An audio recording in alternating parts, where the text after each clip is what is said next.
আপনি প্লিজ বসুন, সামলান নিজেকে।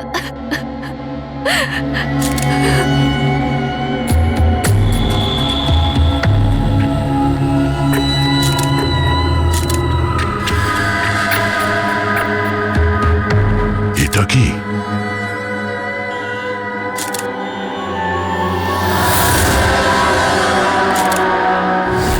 এটা কারোর জুতোর থেকে এসছে মনে হচ্ছে।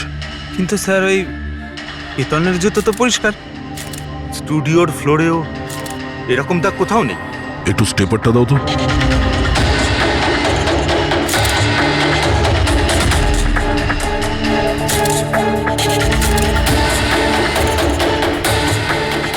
ধুলোমাটি কিংবা কাদা তো মনে হচ্ছে না,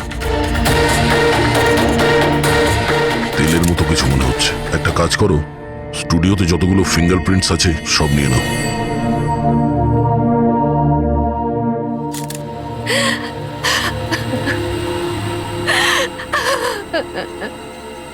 মায়াদেবী, আমি জানি যে এই সময়টা ঠিক নয় জিজ্ঞাসা করার জন্য, কিন্তু তবুও আপনাকে ডিস্টার্ব করছি। একটু ভালো করে মনে করে বলুন, আপনি পুরো ঘটনাটা ফোনে শুনেছেন? আচ্ছা, কেতন আর ওই লোকটার সাথে কি কথা হচ্ছিল? ও সেই কেতনকে খুব বাজেভাবে মারছিল। কেতন চিৎকার করছিল খুব, জিনিসপত্র ভাঙার আওয়াজ পাচ্ছিলাম আমি। আমি কিছু করিনি। হ্যালো কেতন, কি হলো ভাই? আরে বল। ও কোনো ফটোগ্রাফের কথা বলছিল। স্যার, মায়া যেটা বলছে যে কেতন খুন হয়েছে একটা একটা একটা এভিডেন্সের জন্য। এভিডেন্স কি তাহলে ফটোগ্রাফ ছিল?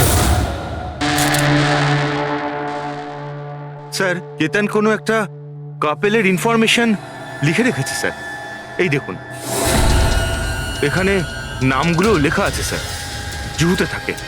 স্যার, হ্যাঁ, স্যার এই দেখুন, ক্যালেন্ডারে 14th এপ্রিল 2018 এই ডেটটা মার্ক করা রয়েছে, দ্য অ্যানিভার্সারি। আরে এটা তো আজকের ডেট।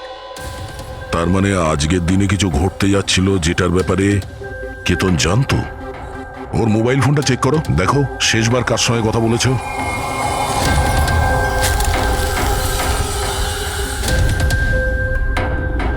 স্যার, টিম ক্রাফট ওয়ার্কারদের সঙ্গে কথা বলেছিল সন্ধে 8:30টায়। টিএম ক্রাফট ওয়ার্কার্স, সেটাও আবার কেতন মার্ডারের ঠিক আধ ঘন্টা আগে। Hello, TM craft workers. হ্যাঁ বলুন। কেতন আপনাকে ফোন করেছিল। কেন ফোন করেছিল? আপনি কে? আমি ওর বন্ধু বলছি। হ্যাঁ, ও ফোন করেছিল তো, শুধু এই কারণে ফোন করেছিল যে গিফটটা ঠিক সময় পৌঁছেছে কিনা জানতে। গিফট? কি ধরনের গিফট? একটা ফটো ফ্রেম ছিল মনন আর শ্যামলীর জন্য, ওদের 25th অ্যানিভার্সারি ছিল, সেই উদ্দেশ্যেই ফটোটা ডেলিভারি হওয়ার ছিল। মনন আর শ্যামলী, ওদের বাড়ির অ্যাড্রেসটা পাওয়া যাবে? আর্জেন্ট আছে।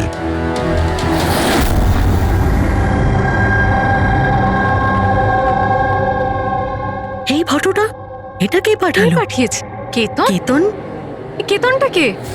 আর এইভাবে আমাদের ফ্যামিলি পিকচার পাঠানোর মানেটা কি? হ্যাঁ, ও কি করে চিনলো আমাদের ফ্যামিলিকে? মনে হচ্ছে কেউ মজা করেছে। একেবারেই না।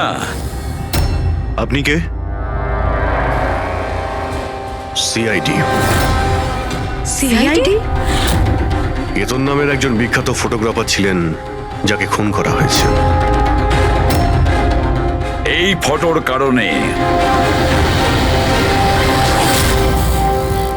কিন্তু স্যার, একটা ছবির জন্য কেউ কাউকে কেন মার্ডার করতে যাবে? কিন্তু স্যার, আমরা তো কোনো কেতন নামের লোককে চিনিই না। কেতনকে আপনি চেনেন না, তাহলে ও আপনাদের ফটো আপনাদেরকে কেন পাঠিয়েছে? জানি না। কিন্তু এরকম ফটো তো আমরা কখনো তুলিনি। আর না এমন দেওয়াল আমাদের বাড়িতে আছে। স্যার, আমি তো কোনোদিনও দেখিনি। আর দেখুন না স্যার, এটা নকল ফটোগ্রাফ মনে হচ্ছে। আপনারা নিজেরাই দেখুন, এখানে দিদি আছে, জামাইবাবু আছে, কিন্তু এই চেয়ারটা ফাঁকা। এটার কি মানে বলুন তো? হ্যাঁ স্যার, আমাদের মনে হচ্ছে কেউ ভুল উদ্দেশ্যে ফটো বানিয়ে আমাদেরকে পাঠিয়ে দিয়েছে। ভুল করে পাঠায়নি, জেনে শুনে পাঠিয়েছে আপনাদের।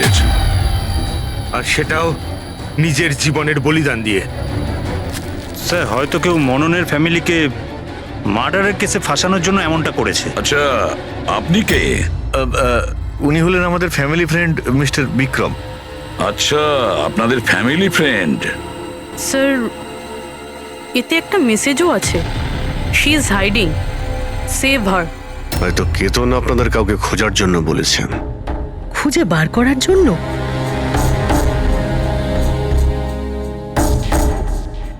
স্যার স্যার এই ফটোটা তো আমার মেয়ে রিয়ার মতো মনে হচ্ছে। স্যার জানি না কার হাত ধরে দাঁড়িয়ে রয়েছে, একটু দেখো না, আমাদের মেয়ের মতোই তো মনে হচ্ছে। না না, দেখো, এটা রিয়া নয়। না না না, ও রিয়া, এটা রিয়া এটা নয়। রিয়া। এই ইয়েলো কালারের ড্রেস আমার মেয়ে রিয়াই পরেছিল যখন ও নিখোঁজ হয়ে গেছিল। মনে হচ্ছে কেতন রিয়াকে খোঁজার কথা বলেছে। এটা রিয়াই, একটু এটা রিয়া দেখো না। নয়। এক মিনিট কতদিন ধরে উধাও আপনাদের মেয়ে? 12 বছর। হ্যাঁ, 12 বছর? স্যার এই 12 বছর পরে কেউ কারোর ইনফরমেশন কেন দেবে? এই রিয়া 12 বছর ধরে নিখোঁজ। কিছু না কিছু কারণ তো নিশ্চয়ই আছে এই ফটো পাঠানোর। স্যার কোনো কারণ নেই, এটা শুধুমাত্র একটা কোইন্সিডেন্স। আর 12 বছর পরে হঠাৎ করে রিয়ার ইনফরমেশন কোথা থেকে পেলো? হ্যাঁ স্যার দেখুন, এটা রিয়া হতেই পারে না। রিয়ার মৃত্যু 12 বছর আগে হয়েছে। এটা রিয়া কি করে হতে পারে? এটা রিয়াই, দেখো না মনন, এটা আমাদের মেয়ে রিয়া। কি এই ছবির পেছনে পড়ে আছিস? দেখো, এটা চল রিয়া চল নয়। আমার সাথে চল, সামলা নিজেকে। আরে এটা নেভার পিছনে নিয়ে এসো তাড়াতাড়ি।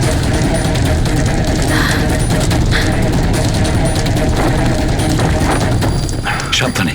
স্যার এই ফটোটা তো পুড়ে গেল, এবার কি করব? কোনো ব্যাপার না, আরো একটা পেয়ে যাবো। পুরবি একটা কাজ করো, তুমি টিএম ট্যাপটে গিয়ে এই ছবিগুলো ডুপ্লিকেট কপি নিয়ে এসো। আর যদি ওদের কাছে না থাকে তাহলে কেতনের কম্পিউটারে নিশ্চয়ই কোনো ব্যাকআপ থাকবে, ওখানে দেখে নিও। স্যার মনন আর শ্যামলী, আপনারা কেতনকে চিনতেন নাকি চিনতেন না তাতে কিছু যায় আসে না, কিন্তু একটা কথা ভালো করে মনে রাখবেন, কেতন নিজের প্রাণ দিয়েছে আপনাদের সাহায্য করার জন্য। ও আপনাদের কাউকে বাঁচাতে বলছে, কেউ লুকিয়ে আছে তাকে খোঁজার জন্য বলছে।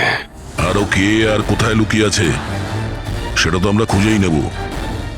একটা কথা ভালো করে মনে রাখবেন, যতজন লোক এখানে আছেন তাদের মধ্যে কেউ শহর ছেড়ে যাবেন না যতদিন না আমাদের তদন্ত শেষ হচ্ছে। আমরা আপনাদের সবাইকে সন্দেহ করছি, সবাইকে। 1 মিনিটের জন্য মনন, শ্যামলী, আয়েশা আর বিহান এদের নকল ছবিটাকে এক পাশে রেখে এবার ওদের পেছনে যে দেওয়াল আছে সেটার উপর কনসেন্ট্রেট করতে হবে, এই ফ্রেমগুলো আর তার উপরে লেখা নাম্বারগুলোতে। এবার শ্যামলী ইশারা করেছিল এই ফ্রেমের ওপরে, 3 নম্বর ফ্রেমের ওপরে হলুদ রঙের ফ্রক পরেছিল আর কারোর হাত ধরেছিল এই বাচ্চা মেয়েটি। শ্যামলীর কথা শুনে মনে হলো স্যার ফটোতে এই মেয়েটা ওর হারিয়ে যাওয়া মেয়েই রিয়া। আর তারপরেই message, she is hiding, save হার। কিন্তু স্যার বিক্রম তো বারবার বলছিল যে রিয়া মারা গেছে। হতে পারে এই মেসেজটা রিয়ার বিষয়, হতে পারে ও এখনো বেঁচে আছে।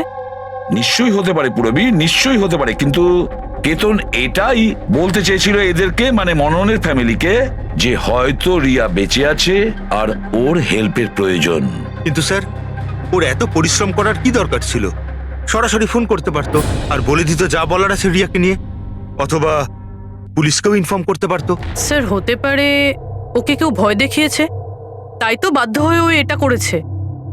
কেতন তো তার কর্তব্য করেছে আর আমরা তার পরিশ্রমকে ব্যর্থ হতে দেব না।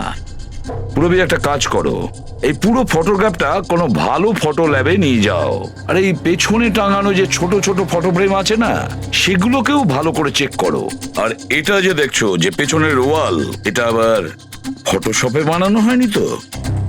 আর রিয়ার নিখোঁজ হওয়ার এফআইআর এর কপি আমাদের চাই। কেতন মননের ফ্যামিলিকে তো নিশ্চয়ই চিনতো না, তাহলে অবভিয়াসলি রিয়াকেও ও চিনতো না। তাহলে ও মননের ফ্যামিলিকে এই ইনফরমেশন কেন দিল আর এভাবে কেন দিল? স্যার কেতনের খুনি নিশ্চয়ই রিয়ার ফ্যামিলির সঙ্গে যুক্ত আছে। এই সব কটা লোকের ফোন রেকর্ড চেক করো ফেডরিক, আর তার সাথে কেতনেরও ফোন রেকর্ড। আরো একটা কথা, মননের ফ্যামিলির ওপর কড়া নজর রাখো, আর তার সাথে ওর যে বন্ধু আছে না বিক্রম, ওর ওপরও দেখো। এরা কোথায় কোথায় যায়, কার কার সঙ্গে দেখা করে, কি কি করে, প্রতিটা বিষয়ের ওপর নজর রাখো, প্রতিটা পদক্ষেপের ওপর নজর রাখো। ওই কেতনের সঙ্গে যে কয়জন লোক কাজ করতো তাদের সঙ্গে দেখা করতে হবে। আপনারা দুজনে তো কেতনকে খুব ভালোভাবে চিনতেন, তাহলে ও কোনোদিন আপনাদের বলেছে কোনো ছোট বাচ্চার ব্যাপারে, জুহুর একটা ফ্যামিলির ব্যাপারে, ওর ফ্যামিলির পোর্ট্রেটের ব্যাপারে? আগে না স্যার, আমাকে এইসব ব্যাপারে কিচ্ছু বলেনি। আচ্ছা, কেতন কি শুধু আপনার জন্যই কাজ করতো নাকি আরো অন্য কিছু করতো, মানে অন্য কারোর জন্য ছবি তুলতো? কেতন আমার জন্য ফ্যাশন ফটোগ্রাফি করতো, পাশাপাশি অন্যান্য বড় হাউসেও এক্সক্লুসিভ ক্যাটালগ শুট করতো। মায়া, আপনি তো কেতনের বোন, তাহলে আপনি তো জানবেন যে ও কার কার সঙ্গে মেলামেশা করতো। স্যার, কেতন খুব রিজার্ভ থাকতো, সব সময় কাজ করত, আর ওর বন্ধুর সংখ্যাও কম ছিল। স্যার, ইদানিং কেতন একটা ইন্টারন্যাশনাল এক্সিবিশনের জন্য অ্যাসাইনমেন্ট পেয়েছিল, যে কারণে মুম্বাইয়ের গলি গলিতে ঘুরে ঘুরে ও স্ট্রিট ফটোগ্রাফি করে বেড়াতো। ওই ছবিগুলো কি আমরা দেখতে পারি? হ্যাঁ স্যার।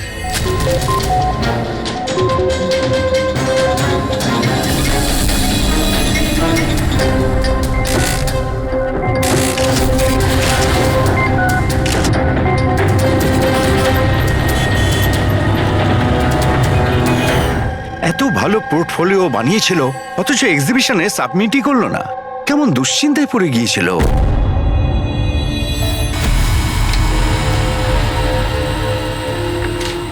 এই ওয়ালে যতগুলো ফটোজ আর নাম্বার আছে সবগুলো আসল, আর বাকি সব? যে এটা তৈরি করেছে সে শুধু এই ওয়ালেরই ওপরে ফ্যামিলির লোকেদের ফটো রেখেছে, এই খালি চেয়ারটার সাথে। যাতে এরকম মনে হয় যে ফ্যামিলির লোকেরা এই ওয়ালের সামনে দাঁড়িয়ে ফটো তুলেছে। হ্যাঁ, কিন্তু এই দেওয়ালটা একেবারে আসল, একজন এক্সপার্ট ইন্টেরিয়র ডেকোরেটরের কাজ। ম্যাগনেটিক দেওয়াল এটা, আজকাল খুব কম জায়গায় এটা দেখা যায়। ম্যাগনেটিক ওয়াল? হ্যাঁ, ম্যাগনেটিক দেওয়াল বানাবার জন্য ওয়ালে একটা স্পেশাল পেইন্ট করা হয়ে থাকে, যার কেমিক্যাল কম্পোজিশনে ম্যাগনেটিক এলিমেন্ট থাকে, যাতে ওই দেওয়ালটা ম্যাগনেটিক প্রপার্টি পায়। তার মানে এই দেওয়ালটা অলমোস্ট ম্যাগনেটের মতো। একদম ঠিক। এখন তাতে কোনো মেটালিক জিনিস কোনো কিছু ছাড়াই, যেমন হুক আর পেরেক, আটকানো যাবে, আবার নিয়েও আসা যাবে। আর তেমনি এই দেওয়ালটা হলো ম্যাগনেটিক দেওয়াল। Thank you. Thank you ma'am. মুম্বাইয়ের অলিতে গলিতে ঘুরে ঘুরে ছবি তুলতো, নিশ্চয়ই ওখানে ঘোরার সময়ও রিয়ার ব্যাপারে কোনো ক্লু পেয়েছিল, এখানকারই কোনো গলিতে।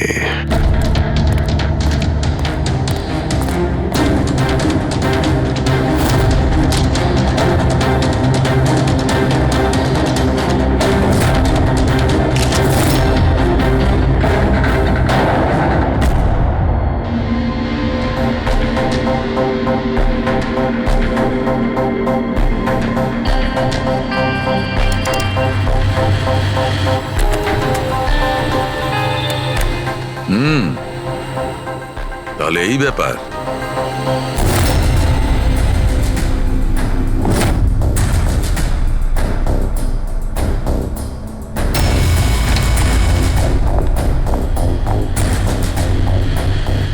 স্যার, এখানে দেখুন।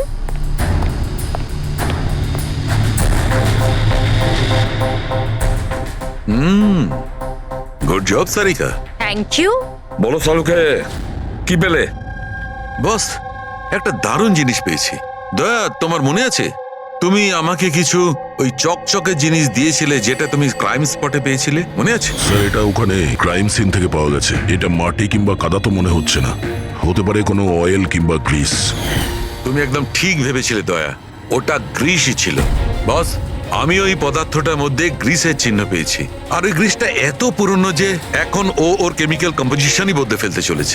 এক মিনিট সালুকে, পুরনো মানে কত বছরের পুরনো? অ্যাকচুয়ালি বস, যে জায়গা থেকে এই গ্রিসের কৌটোটা পাওয়া গেছে সেই জায়গাটা অনেক দিন আগে নিশ্চয়ই বন্ধ হয়ে গেছে। আর স্যার, কেতনের নাকের ফ্লুইডস থেকে আমি এই অ্যাক্রিলিক, নাইলন, পলিয়েস্টার, পলিপ্রপলিন এইসব জিনিসের ট্রেসেস পেয়েছি। আর ওর লাংসেও এই সেম জিনিস পাওয়া গেছে, ফ্যাব্রিক ফাইবার্স।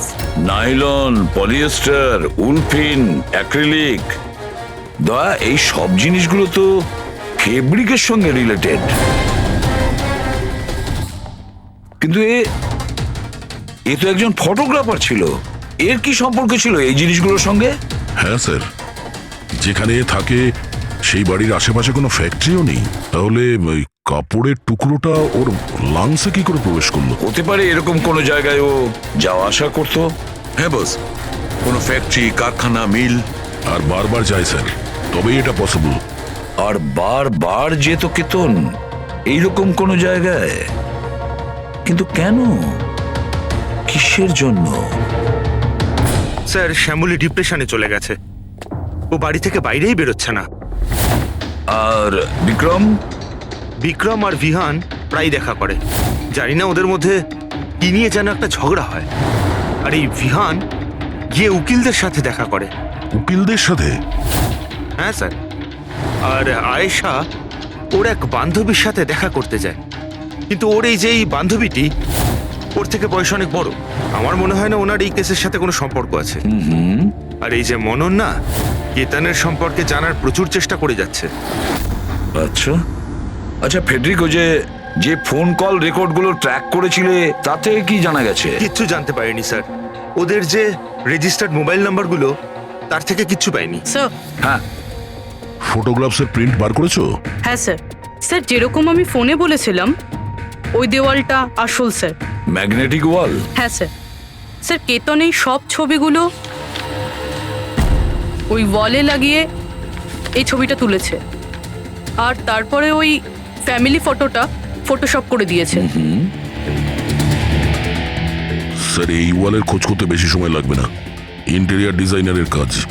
আর এই ওয়ালে মেটালিক ডিজিট লাগানো আছে স্যার। তাহলে এবারে এই সমস্ত ফটোগ্রাফস আর্কিটেক্ট আর ডিজাইনারদের অফিসে পাঠিয়ে দাও, তখনই জানা যাবে কে এই ম্যাগনেটিক ওয়াল তৈরি করেছে।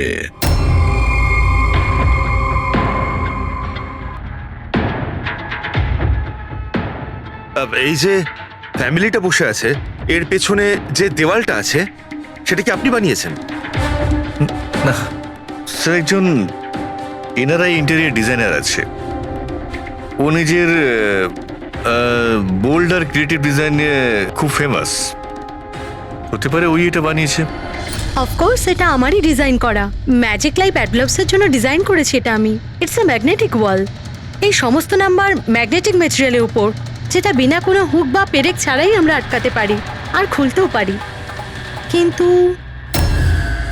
কিন্তু কিন্তু আমার ডিজাইনের মতে তো এই সমস্ত নাম্বার সিরিয়াল ওয়াইজ ছিল, যেমন 1 2 3 4 5 6 7 8 9 10।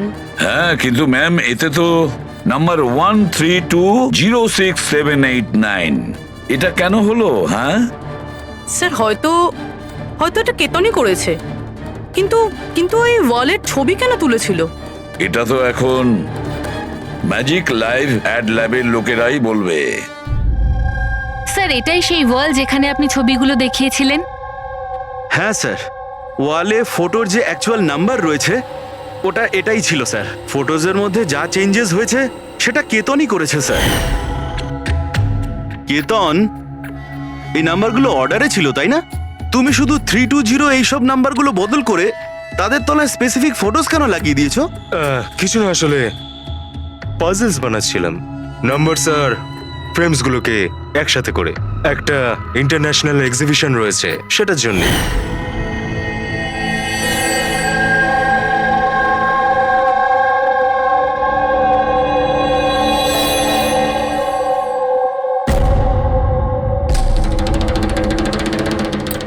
আপনারা কেতনকে পারমিশন দিয়েছিলেন কি করে এসব করার জন্য? আসলে স্যার, কেতন আমাদের সাথে আগেও কাজ করেছে। ও একটা ইন্টারন্যাশনাল এক্সিবিশনের জন্য ছবি তুলছিল, আর এই জন্য এই ওয়ালটারও দরকার ছিল, আমরাও ইউজ করতে দিয়ে দিয়েছি। হ্যাঁ স্যার, কি সব পাজলের কথা বলছিল, আমরা তো কিছুই বুঝতে পারছিলাম না। পাজল?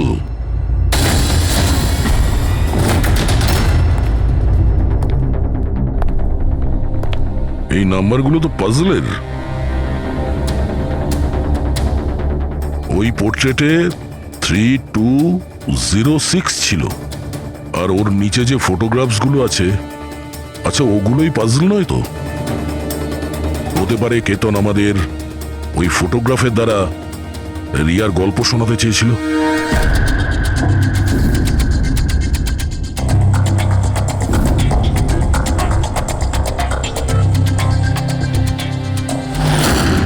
এই রিয়া নিখোঁজ হয়েছিল কবে? কবে নিখোঁজ হয়েছিল? রিয়ার মিসিং এর এফআইআর এর কপি আছে না? হ্যাঁ স্যার। স্যার, ওর এই কেসের সঙ্গে কি কানেকশন? ওই কেসটা তো স্যার অনেক বছর আগে বন্ধ হয়ে গেছে, কিন্তু জানি না কেন দয়া, আমার মনে হচ্ছে রিয়ার এফআইআর এর সঙ্গে হয়তো আমাদের কেস সলভ করার জন্য কোনো সূত্র পেতে পারি। FIR 82217 in Mumbai PS. FIR এর ডেটটা দেখো দয়া, এই দেখো 3206। 3/2/2006, মানে এটা ডেট? একদম ঠিক বলেছ। 3206 3rd ফেব্রুয়ারি 2006। দিদি ভরসা রাখো। জানি না আমার মেয়ে কি অবস্থায় আছে। আপনারা মজা করছেন না তো? আপনারা সত্যি আমার মেয়েকে খুঁজে বার করবেন? ও অ্যাকচুয়ালি বেঁচে আছে কি? আপনার মেয়ে বেঁচে আছে এটা শুনে আপনার খুশি হওয়া উচিত, আর আপনি এভাবে কথা বলছেন। ড্যাড, আমার বোন রিয়া বেঁচে আছে। স্যার, কোথায় ও? দেখুন, আমরা খুব তাড়াতাড়ি রিয়ার অ্যাড্রেসটা খুঁজে পাবো। সেই জন্য আপনারা যা জানেন আমাদের বলে দিন। শেষবার আপনারা ওকে কবে দেখেছিলেন, ওর সঙ্গে কি হয়েছিল, আর এক্স্যাক্টলি ও নিখোঁজ হলোটা কি করে? কিন্তু স্যার, এই 4টে ছবির কি মানে হতে পারে? কিন্তু নিশ্চয়ই আমাদের রিয়ার বিষয়ে কিছু বলবার চেষ্টা করেছিল। দেখো না ফটোগুলো, এই 3 নম্বর ফটোটা, এতে একটা ছোট্ট বাচ্চা আছে, কাঁদছে, কোনো বড় মানুষের হাত ধরে কোথাও চলে যাচ্ছে। 2 নম্বর ফটোতে রিয়া অনেকটা বড় হয়ে গেছে, এমন জালের পিছনে রয়েছে, মনে হচ্ছে কেউ ওকে জালের মধ্যে বন্দি করে রেখেছে। এই 3য় ছবি, এটাতেও মনে হচ্ছে যেন কেউ ওকে বন্দি করে রেখেছে। আর স্যার, এই যে শেষের ফটোটায় কেউ ওকে জড়িয়ে ধরেছে আর পিঠে ছুরি মারতে যাচ্ছে। স্যার, এমন মনে হচ্ছে যে কেতন এই ফটোগ্রাফের দ্বারা রিয়ার গল্প বলছে। এক্স্যাক্টলি। দেখো, রিয়া ছেলেবেলায় কিডন্যাপ হয়েছে, তারপরে ওকে বন্দি করা হয়েছে, আর তারপরে ও যখন 18 বছরের হয়েছে তখন ওকে শেকলে বেঁধে রাখা হয়েছে। আর তারপরে ও এমন কাউকে পেয়েছে যে ওকেই মারার প্ল্যান করছে। এমন কেউ যাকে রিয়া বিশ্বাস করে। তার মানে স্যার, কেতান একদম বুঝে শুনে মডেলদের এমন ছবি বানিয়েছে যাতে সত্যিটা সামনে চলে আসে। সেই কারণেও কেতনকে রাস্তা থেকে সরিয়ে দিয়েছে। রিয়া বাকি বাচ্চাদের মতো নর্মাল ছিল না। ওর স্বভাব ওর বয়সের বাচ্চাদের তুলনায় অনেক আলাদা ছিল। এই জন্য সব সময় ওর ওষুধের প্রয়োজন পড়তো। যখনও ওষুধ খেত না, ওর মাথা ওর কন্ট্রোলে থাকতো না। ও যা ইচ্ছে করতে পারতো। ও নিজের ক্ষতি করত, এমনকি নিজেকে মেরে ফেলারও চেষ্টা করত। আচ্ছা, এই রিয়া নিখোঁজ হলো কোথা থেকে? আমরা ওকে স্পেশাল বাচ্চাদের স্কুলে ভর্তি করেছিলাম। ও ওখান থেকেই নিখোঁজ হয়েছে। তারপরে কি আপনারা কোনো ফোন কল পেয়েছিলেন টাকা পয়সার জন্য বা অন্য কোনো কল? না, কোনো ফোন আসেনি। হ্যাঁ, কিন্তু পরে আমরা জানতে পারলাম যে হসপিটাল থেকে ওর মেডিকেল ফাইলটা পাওয়া যাচ্ছে না। ফাইল উদা হয়ে গিয়েছিল মানে? কেউ এরকম কেন করতে যাবে? আর তাও এমন মেয়ের যার মানসিক অবস্থা খুবই খারাপ। সেটাই তো আমি বলছি। আরে, যার মানসিক পরিকাঠামো এত দুর্বল, সে মেয়েটা 12 বছর বাঁচতে পারে কি করে? আরে, সমস্যা ছিল। এটা আপনি কি করে বলতে পারছেন? লজ্জা করে না আপনার? মেয়ে হয়ও আপনার। দেখুন, একটা ব্যাপার তো আমি বুঝতে পেরে গেছি, যদি রিয়াকে পাওয়াও যায় তাতে আপনি খুব একটা খুশি হবেন না। কিন্তু আমরা ওকে খুঁজেই ছাড়বো, যে কোনো মূল্যে।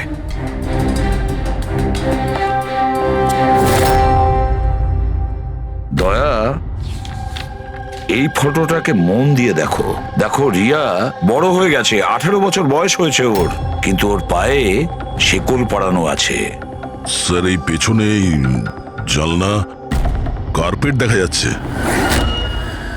মনে পড়ছে সারিকা কি বলেছিল? কেতনের নাকের ফ্লুইডস থেকে আমি এই অ্যাক্রিলিক নাইলন পলিয়েস্টার পলিপ্রপলিন এইসব জিনিসের ট্রেসেস পেয়েছি।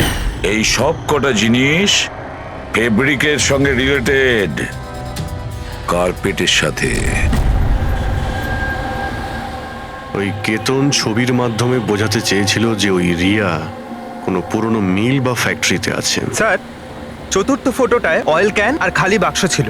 আর কেতনের স্টুডিও থেকে আমরা গ্রিসের ছাপ পেয়েছিলাম তো। স্যার হয়তো খুনি কেতনের স্টুডিওতে সেখান থেকেই এসেছিল যেখানে রিয়া বন্দি আছে। তৃতীয় ছবিতে ওই কার্পেটের গলি আর চতুর্থ ছবিতে ওই ফ্যাক্টরি। স্যার এই দুটো জায়গা পাশাপাশিই হবে। আমাদের আগে এটা জানতে হবে যে কার্পেটের ওই গলিটার আশেপাশে কোনো পুরনো বন্ধ ফ্যাক্টরি আছে কিনা। যাই করতে হবে খুব তাড়াতাড়ি করতে হবে বস, কারণ আমাদের মননের বাড়িতে যাওয়ার পরে খুনি নিজে সামনে আসবে না, হতে পারে কাউকে দিয়েও কাজটা করাবো।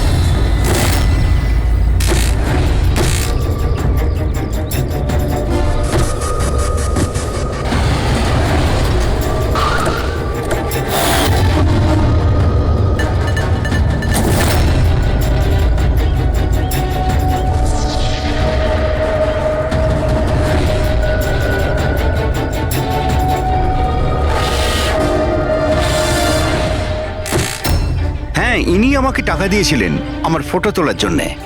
দুদিনের জন্য এসেছিলেন। তৃতীয় দিন দেখলাম মনে হলো কারোর পিছু নিচ্ছেন উনি।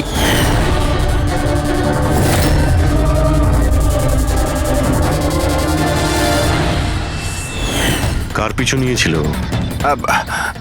সেদিকে তো মন দিইনি আমি। ও কোন দিকে গিয়েছিল পিছু নিতে নিতে? এই দিকে গিয়েছিল।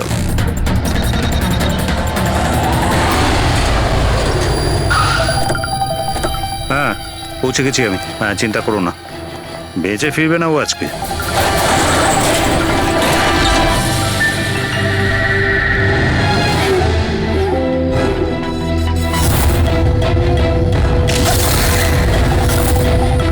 এই বন্ধ কর এটা।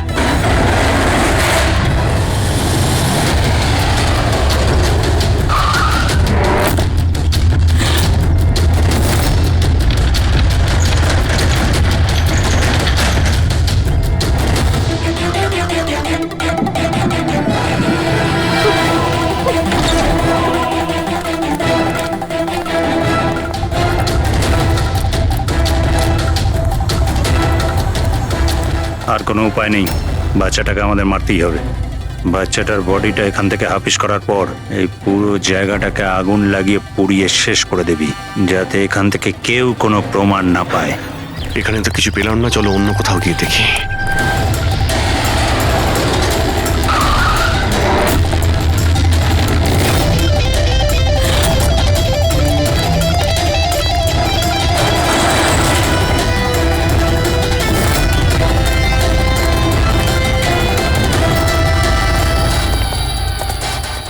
রিয়া, রিয়া, তোমার মা বাবার কাছে নিয়ে যেতে এসেছি,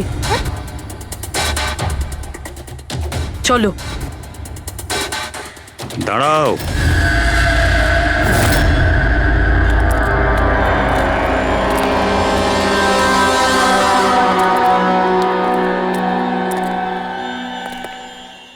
রিয়া মা, এদিকে আয়। আয় মা, আয় আয় আয় আয় আয় আয় আয় আয়। রিয়া, রিয়া, আয় আয় আয়।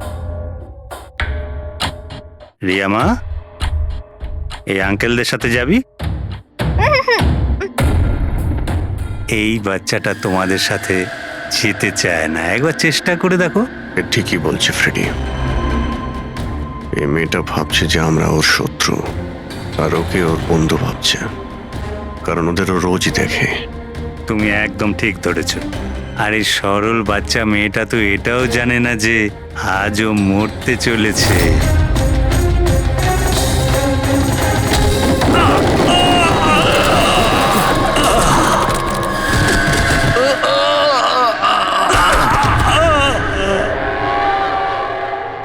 কে তোরা? তোদের এখানে কে পাঠিয়েছে? এটা তোমরা কোনোদিন জানতে পারবে না।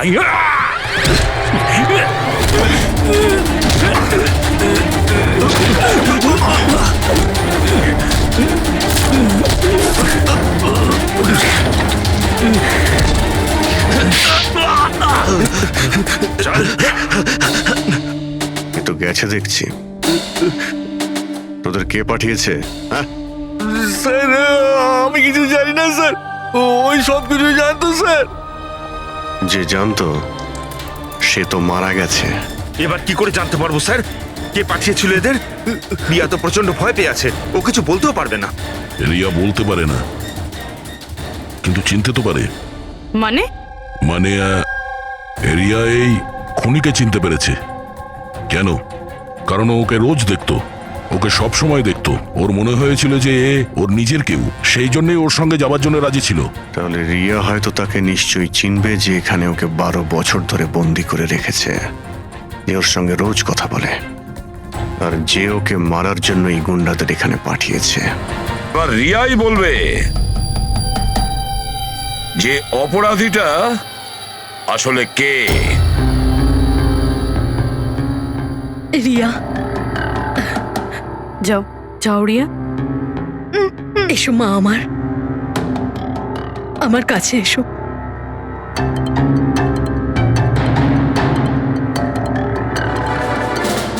রিয়া,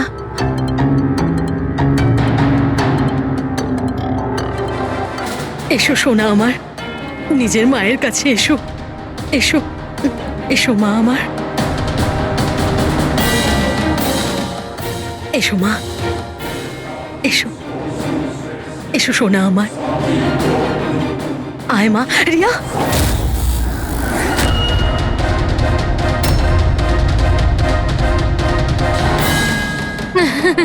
এ তো অবাক কাণ্ড শ্যামলী দেবী।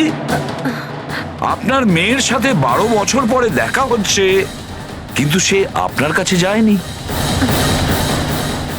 ওর মাসিকে জড়িয়ে ধরেছে। সেটা কিভাবে হলো? রিয়া, আরে আসলে শোন মা, ওটা তো আমি ওর মায়ের মতো, তো তাই খুব ভালোবাসে ও আমাকে, সেই জন্যে। আরে বাহ মাসিমা, আপনাকে এত ভালোবাসে যে রিয়া নিজের মাকে চিনতেই পারলো না, কিন্তু আপনাকে চিনতে পারলো। কি? আর জানেন কেন? কারণ গত 12 বছর ধরে শুধু একজনই আছে যে রিয়ার সঙ্গে দেখা করত, কথা বলতো, যাকে রিয়া নিজের ভাবতো। এটা কি বাজে কথা বলছেন আপনি? আমি কেন ওর সাথে দেখা করব? আমি দেখা করিনি। রিয়ার সঙ্গে নিশ্চয়ই দেখা করেছেন, 12 বছর ধরে দেখা করেছেন। বাজে কথা আমরা বলছি না আয়েশা, বাজে কথা আপনি বলছেন। আমরা তো সেই ডাক্তারকেও খুঁজে বের করেছি যার সাহায্যে আপনি 12 বছর ধরে রিয়াকে ওষুধ খাইয়েছেন আর ও টেস্ট করিয়েছেন। আমি কোনো ডক্টরকে চিনি না, আমি বলছি তো আপনাকে, আমি কোনো মেডিকেল টেস্ট করাইনি। নিশ্চয়ই করিয়েছেন। না, আমি কোনো টেস্ট করাইনি। মিথ্যা কথা বলছেন আপনি। টেস্ট করিয়েছেন আমি আপনি। কোনো টেস্ট করাইনি বলছি তো, বারবার বলছি আমি কোনো ডক্টরকে চিনি না। আমি তোকে 12 বছর ধরে সেই ওষুধটাই দিচ্ছি যেটা ও 7 বছর বয়স থেকে খেয়ে আসছে।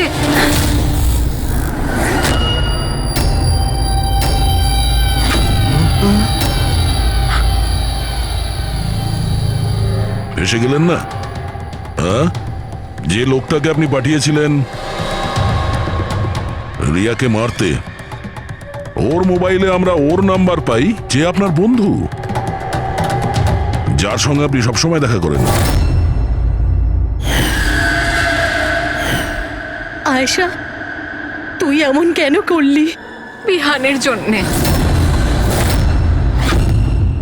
আমার ডিভোর্স হয়ে গেছিল, আমার জীবনে এমনিও আর কোনো উদ্দেশ্য ছিল না। আমি বিহানকে কার কাছে রেখে যেতাম? আমার মনে হলো যে যে এই পুরো প্রপার্টি, এই টাকা, এগুলো সব আমার ছেলের হওয়া উচিত, রিয়ার না। রিয়া তো তাছাড়া এমনিতেই ভীষণ অসুস্থ। তুমি নিজের ছেলের ভবিষ্যৎ তৈরি করতে গিয়ে নিজের বোনের মেয়ের জীবনে অন্ধকার নামিয়ে দিয়েছিলে। হ্যাঁ? শোনা, রিয়া নিখোঁজ হওয়ার পরে মনন আর শ্যামলী তোমার ছেলে বিহানকে দত্তক নেয়, এটাই তো তোমার প্ল্যান ছিল। তুমি এতটা নিচে নেমে গেছিলে যে তুমি একটা ছোট বাচ্চাকে মেরে ফেলতে চাইছিলে। আমি ওকে মারতে চাইনি, আমিও একজন মা। বিশ্বাস করুন আমার, আমি রিয়াকে আঘাত করতে চাইনি। খুব চেষ্টা করেছি আমি ওকে সামলানোর, কিন্তু কিন্তু সামলাতে পারেননি। আর সেই কারণেই আপনি রিয়াকে মারার পরিকল্পনা করেন। এই কেতন মাঝখানে কি করে এলো? আর ও রিয়ার ব্যাপারে কি করে জানলো? কেতনের সাথে আমার অ্যাফেয়ার চলছিল। ও আমার থেকে বয়সে ছোট ছিল ঠিকই, কিন্তু আমি ওকে খুব সাহায্য করতাম। অনেকবার আমি ওকে টাকাও দিয়েছি ওর কাজের জন্য। শুধু বয়ফ্রেন্ড ছিল? ও তো তোমাকে মন থেকে ভালোবেসেছে। সেটা কি ওর দোষ ছিল? ও তোমার বয়ফ্রেন্ড ছিল, তাহলে ওকে তুমি মারলে কেন? হ্যাঁ, ওই কার্পেটের গলিতে একদিন ফটোশুট করছিল। হঠাৎ ও আমাকে দেখে ফেলে, আর আমার পিছু নিতে নিতে ও রিয়া পর্যন্ত পৌঁছে যায়। আমি ওকে খুব ভয় দেখাই, খুব হুমকি দিই, এমনকি এটাও বলি যে আমি ওর ক্যারিয়ার ধ্বংস করে দেব। কিন্তু না, বোধহয় ওর মধ্যে মানবিকতা জাগছিল, সেই জন্যে ওকে শেষ করে দিতেই হলো। বাহ, দারুণ কাজ করেছেন। কিরকম মা আপনি! 12 বছর ধরে একটা নিষ্পাপ শিশুকে তার মা বাবার থেকে দূরে রেখেছেন। কি পেলেন আপনি?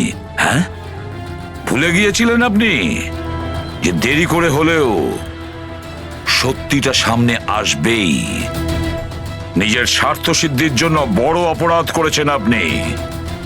আইন আপনাকে কোনোদিন ক্ষমা করবে না।